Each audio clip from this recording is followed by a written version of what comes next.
Another big expense is what children wear. She's got a lot. Caroline has been dressing her kids in designer outfits for years. She's got party dresses, which are a selection from like Monsoon, things like that. Okay.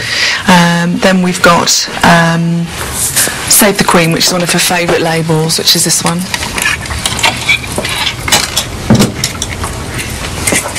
Yep. She likes that range.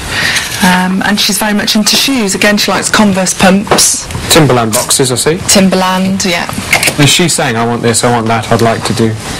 She is completely different to Fraser. Fraser's a little bit more, I would like diesel jeans, whereas Alicia will just like it if it's pink and it's pretty and it's girly. And who's cheaper, do you think? Boys or girls? Boys. So what are you wearing at the moment then? I'm wearing a diesel jumper, right, an Ollie top, yeah, some diesel jeans and some Timberland boots. Are you big into fashion then? Well, one of my favourite brands is Ollie, because it's sort of like hip-hop and not many people have it, because it's sort of rarish. Fraser and Alicia are not unusual in their love of clothes. There's a growing demand for kids' designer outfits. Designer labels are increasingly targeting children. This is a trade show just for kids' clothes. The choice is absolutely massive, and it reflects how much effort parents are putting in to make sure that their kids look good. Caroline is also here. After years of buying designer clothes for her children, she's now set up a business of her own selling clothes. Today she's checking out the latest designs. It's like a fleece. With all that lovely lining. When the opportunity came along to have my own business, children's designer wear, I sort of jumped at it really, because if your children are happy and you get pleasure in buying them nice things, then it just makes you feel better, makes you feel good. Last year she opened this boutique in Worcester. The shop is full of designer clothes, covering all age ranges and prices. And this label's from France as well, the same. Right. Yeah. And then you've got that. How much is that? That jacket is £57. This is quite expensive, isn't it, to keep updated with these fashions? It is expensive, I suppose you could say that word. However, the quality of that product is outstanding, and you wouldn't get that item on the high street. It's hand embroidered, it's all beautifully finished, it's an unusual colour. If it was me, I'd pay it. Parents are willing to shell out on clothing. Our survey revealed that 65% of parents spend more on clothes for their children than on themselves. It's gorgeous, and you've got the lovely little pants.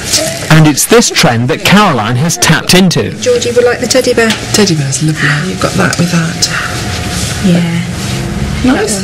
Do you like that? This customer has just spent £380 on outfits for her grandchildren. She looks nice and she looks different. You can walk up the high street and you can see everybody in a certain shop's clothes, but when we go out, people say, "Oh, that's lovely, you know, doesn't she look nice?" And but we could put her in the other stuff and nobody makes a comment because everybody wears it. Some think parents should avoid buying expensive clothes. I think designer clothes for kids are great if you're a godparent or you're an indulgent aunt or a friend or a grandparent. I think they are fantastic.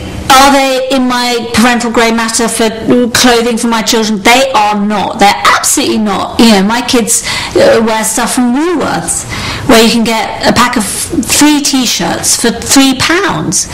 You know, 3 white t-shirts. It's great. So what's the damage for clothes then? The average spend on kids aged 6 to 18 is nearly £9,300. It doesn't stop there. Other costs are sports and clubs at almost £5,300 and holidays at just over £8,000. When you add in all the other bills from school uniforms to babysitters, this brings the total cost of kids from 0 to 18 to just over £143,000. I think we should be worried by the cost of raising children. I'm convinced that if children didn't cost as much, parents would have more. That's what parents say, and all the evidence points in that direction. And there could be more expense. If you send them to university, you'd better budget in almost £36,500, taking the final total to £180,136. Back in Hertfordshire, Kate and Anthony's nursery has finally been fitted. They're delighted with the room, but less happy about the costs that lie ahead. I was astounded to hear that it was £180,000. But that said, I mean, that's buying a house outright. But that said, when you do think about it, when you do break it down, and the reality now of being pregnant, about to have a baby, and thinking about those costs, then it's quite easy for that to happen. And I would imagine that's a very fair figure, actually. It's made them think about how many children they might have.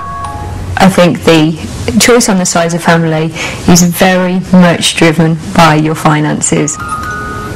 The costs are absolutely substantial, so it would certainly have a big impact on us, and it will have an impact on our decision making going forwards. And what about the Hollingsworths? After all, they've got 2 kids. We reckon it's 180,000 per child. Goodness me, can I get them back? No. Not legally, no. I wouldn't want to, they're lovely, but that is very expensive. That's shockingly so, yeah. For more information, go to bbc.co.uk/money programme. Next time, Britain's men are getting fatter. We investigate the slimming industry's attempts to make them diet.